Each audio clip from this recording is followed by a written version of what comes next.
Baruch Hashem, we started, let me just fix this. We started our learning of Mishnah Berurah, our 16-year journey. Maybe it'll be less this time. Yesterday. And again, we learned the first halacha, that a person has to wake up in the morning. It's not easy, as we discussed. Wake up every morning to serve Hashem. And a person, the Ramah says, Shvisi Hashem l'negdi tamid. Person, as Mr. Magid pointed out, we have it on the valance over here. Mr. Magid's live today. And, he's live yesterday, but he's... Merit Hashem. Shvisi Hashem l'negdi tamid, that we have to place Hashem in front of us. Again, this is the way Hashem created it, that Hashem is not seen, and that therefore there is a nisayon, a test for all of us, that we think nobody's there, but somebody is there. I remember many years ago when I was involved with Arachim, so at the end they have a whole, everybody gets up and talks about. So one guy, never forget, said, the guy became from Baruch Hashem person, and they said, the one thing I learned from this seminar is, sometimes when you're driving down the freeway and you look in the rearview mirror to make sure there's no policeman. So he said, I realize that there's always a policeman in the rearview mirror. So and that's a beautiful metaphor. So, and then we were discussing this beautiful, very important Ber Halacha, where the Chavetz Chaim, again, right at the beginning, gives us the Sheish Mitzvahs Chiyuvan Tamidi. The 6 mitzvahs that are their obligation to fulfill them are constant. Again, belief in Hashem, the uniqueness of Hashem, the oneness of Hashem. Then the last one that we were talking about, Shefir Hashem, that says the Shevisi Hashem l'negdi tamid. And the last one that we were talking about, it's Vav in the Ber Halacha on the second page. Shol nasur achar machshavas halei v'yiras hainayim. That we should not, one of the 6 constant mitzvahs is that we should not go after the thoughts of our heart and what our eyes see. Now we started that yesterday, but there's the Chavetz Chaim. Every Ber Halacha is beautiful, but I think this one is especially significant. So the Chavetz Chaim says, Shnemar los asura acharei levavchem, and the pasuk goes on v'acharei nechem. We shouldn't go. The Torah says we say in Shema, right, 3 times a day. Shouldn't go after our eyes and after our hearts. So look at the way the Chavetz Chaim explains this. Amru Chachamim. So our Chazal tell us, Acharei levavchem. What does it mean when the Torah says, "Do not go after your heart"? So apikorsus. It's talking about apikorsus.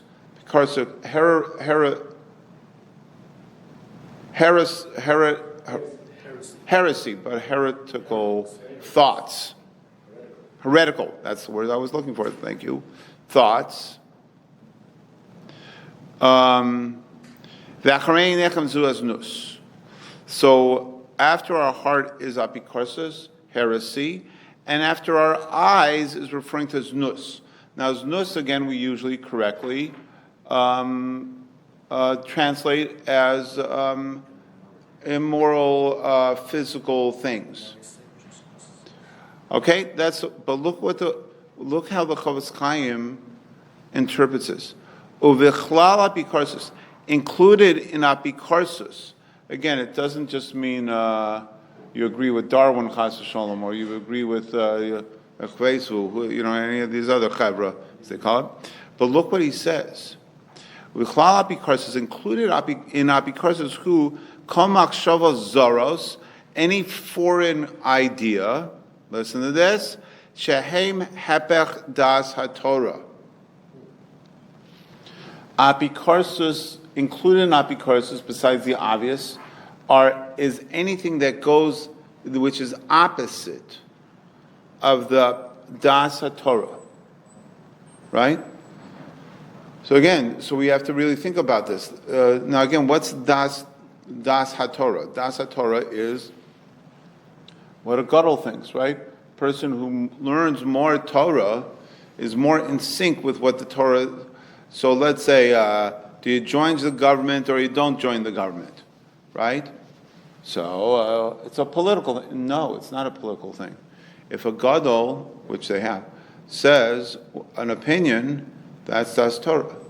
Okay, you could say maybe there's other Das Torahs, but in a lot of things there aren't. Pretty much all the Gedolim are in sync, which makes sense, right? Because it's Das Torah, right? So everybody who's in sync with Torah more than you and I, so obviously, right? And it's a sma that I often quote in Siman Gimel Choshen Mishpat, that the sma says in Choshen Mishpat that what regular people think is the opposite of Das Torah. Rashiva told me a story about that with the Rogatchover and there are some ones, but we're not going to get into that right now. So that to me is a very interesting, right? The Chavetz Chaim is saying this in the Bir Halacha, so this is halacha, right? Like we said yesterday, Berurah is halacha l'maisa. And znus, v'chlal znus, who misha wrote, now what's znus? So again, it's not just running after women. Uv'chlal znus, who mi shu rodef achar tavas ha'olam mibli, now listen to this, mibli she'echavim bahem klal l'chavana tova. That znus is included not just physical, immorality, but running after anything physical without any intent for good. Kolomar, what does that mean?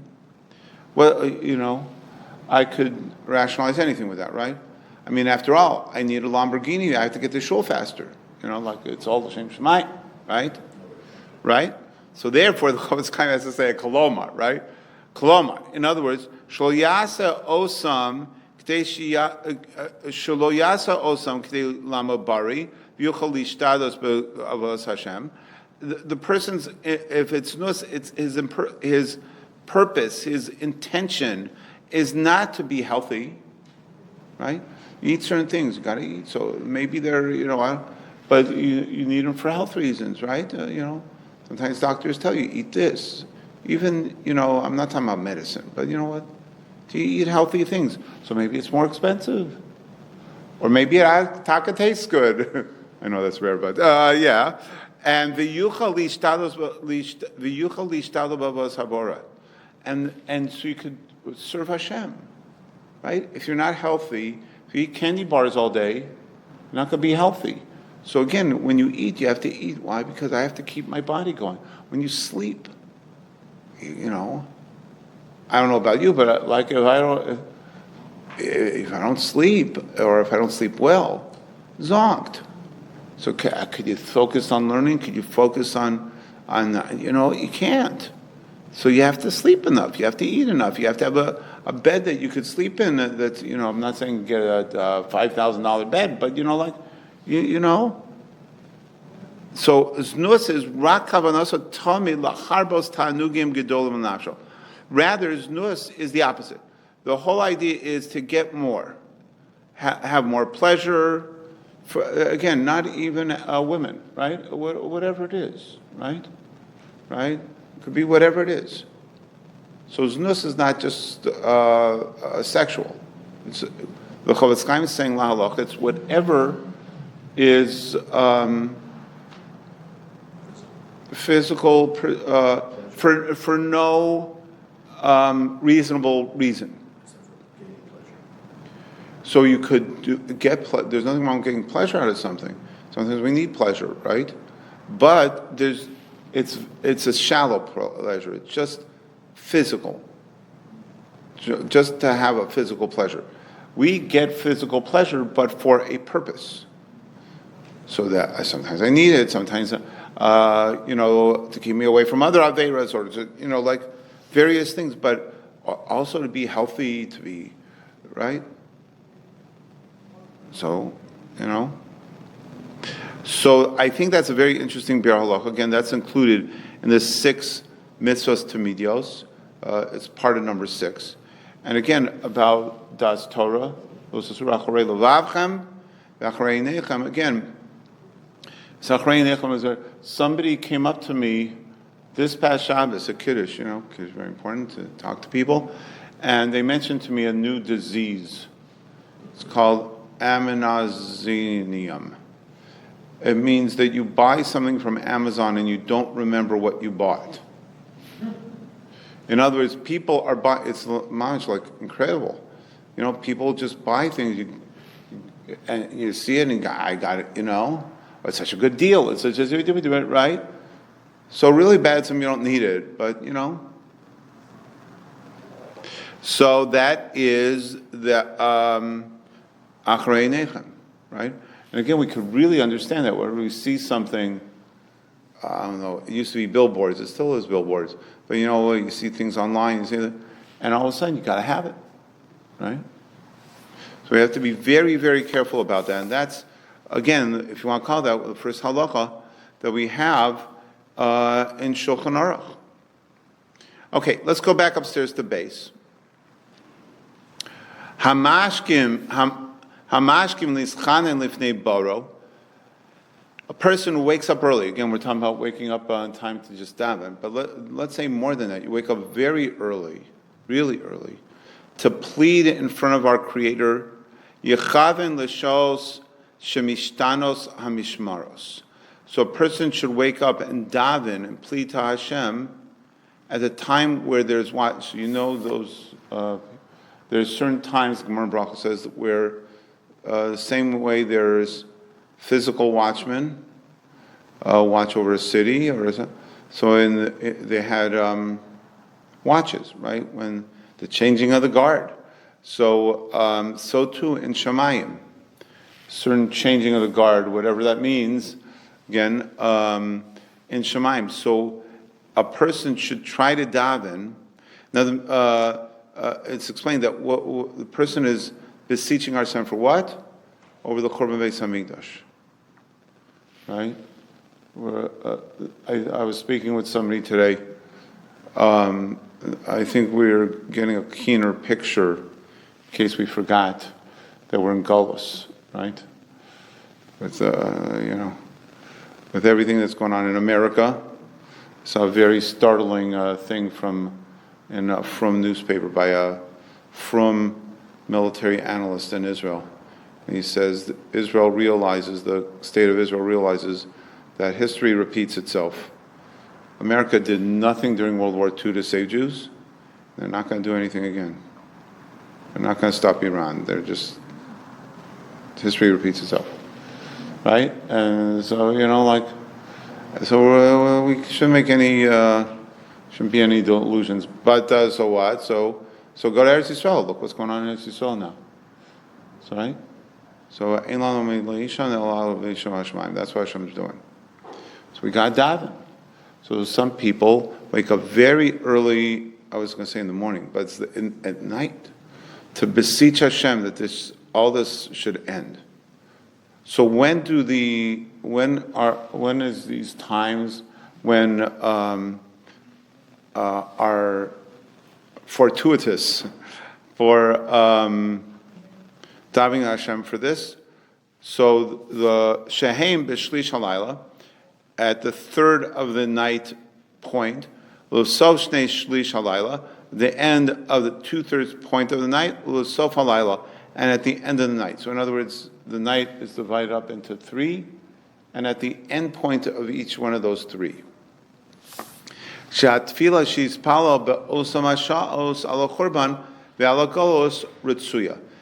anything that a person davens at that time is accepted, is received by Hashem. So now the Mishnah Berurah in Tess brings down from the Arizal, that that people, I don't know if they do this so much, but they have a different system, and that is what we call tikkun chatzos. In other words, not at the 2/3 and the night point when the mishmaros flip over, but rather at midnight. At midnight. So at midnight is a special time to daven or the Korban Beis Hamikdash. Some people do this, and there's a whole right. It's laid out in the Sidurim. There's two. There's one for Rachel and one for Leah, depending if it's a Tachnun night or a non-Tachnun night. So there's a Tikkun Chatzos for both, and therefore that's the minhag, and that's some people do that. But the Mishnah Berurah points out something very interesting at the end of this long Mishnah Berurah test, and that is he says that if a person is physically weak, and he knows that if he wakes up in the middle of the night to daven, he won't be good, right? His day will be all messed up. Like I said before, you won't be able to learn, you won't be able to daven well, or you'll be able to learn that. But like if your sleep is interrupted, it won't be good. So then the Chavetz Chaim says it's better that he sleeps. It's better that he sleeps. But if you could wake up earlier, like an hour or a half an hour before, and come to shul and daven, that would be the best thing to do. Now, I just neglected to mention something, and that is I want to go back a little. We're talking about waking up in the morning, and a person's supposed to wake up like a lion, right? But we mentioned that that doesn't mean you should jump out of bed, so on and so forth. So I did mention that the Chavetz Chaim says you shouldn't jump out of bed, right, because it might not be healthy. But I neglected to mention, and this is in the Mishnah Berurah Ches, that as soon as you wake up and you're not going to go back to sleep again, right? Like people wake up and you look at the clock and like go back to. So we're not talking about that. We're talking about when you wake up for good, as we say. So as we all know, and the Chavetz Chaim brings that down. So he brings down that a person right away should say what we call moda'ani, right? Of moda'ani, thanking Hashem. Moda'ani lefanecha melech chai v'kayim shechazarta b'nishmasi b'chemla rabba emulasecha. So we thank Hashem, whose unbounding mercy woke us up in the morning. Right? That's why I say it's so amazing about being a firm person. As soon as you wake up in the morning, and then again, when we come to show all those brachos that we make, we thank Hashem for things that I'm sure 99.99999% of the people take for granted until it's taken away from them. Right? Again, like I always like to say, the brokar, it's all mine. It's amazing. The thing's not moving. The ground's not moving. In California, we appreciate that. Right? I don't know about other places, but we should certainly appreciate that. Or anything. Or I remember Rabbi Cheit Zekel Tzaddik Baruch gave a whole shmooze that was seared in my mind about the bracha nosen l'sach vivina. That you wake up in the morning and you remember things. The stuff is still on the hard drive, and you give a beautiful shmooze about that. But I remember that I know somebody that they had global amnesia. It's very frightening for the family. I don't know if it was frightening for the person. But Baruch Hashem, they got it back. But we don't take it for granted. So again, as soon as we wake up in the morning, Now again, as you heard from what I said, Mishnah Berurah says that is the nusach of the moda'ani. Shechazarti b'nishmasi v'chemla kama. Pause. Rabba emunasecha. A lot of times they teach the kids wrong. Shechazarta b'nishmasi v'chemla rabba emunasecha. That's wrong. That's incorrect. The comma comes after the chemla, rabba emunasecha, and it's based upon the pasuk.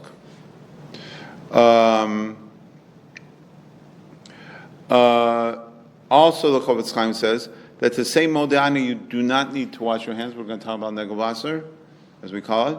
You don't need to wash your hands because there's nowhere in there a name of Hashem or a sub-name of Hashem. Now, he says also,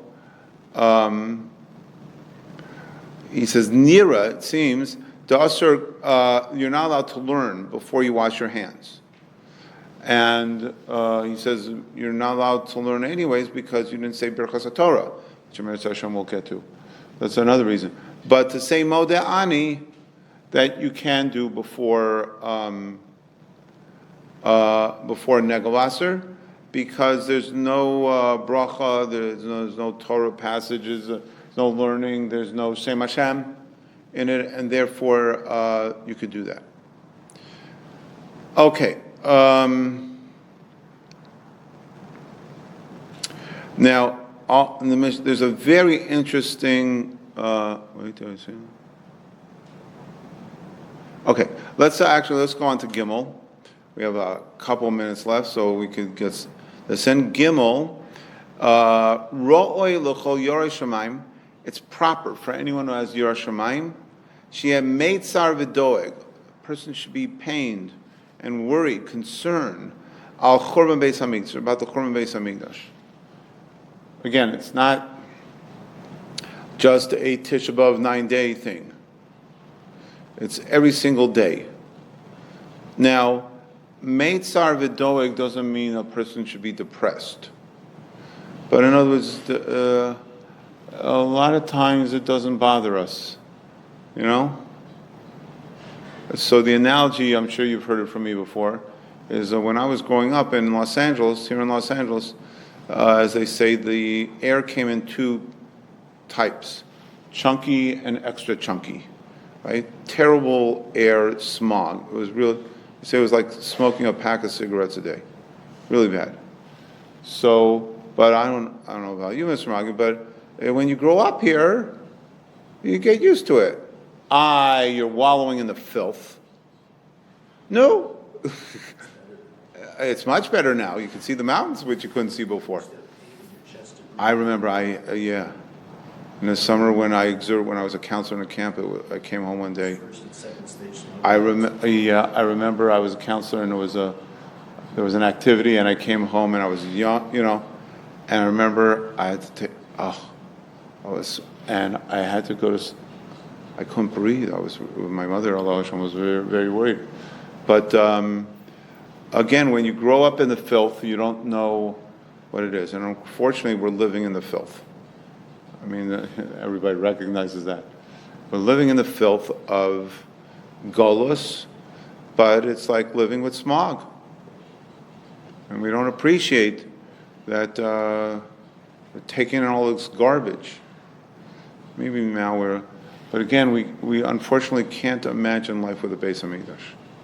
Can't imagine. The Gemara says fruits and vegetables tasted different, which is not hard to imagine now because nothing tastes like anything. Everything's genetically modified, so it doesn't taste like anything. And the sky was bluer, everything like that. But again, it doesn't mean that a person should be depressed. It should bother us. It should bother us. Sometimes a person's bothered by something and they're not walking around depressed or sad, but it should bother us. And tomorrow we'll see some interesting Mishnah Berurahs about this concept. Oh, not tomorrow, right? Exactly. I'm in Chasana. So Meir Hashem on Wednesday, yes.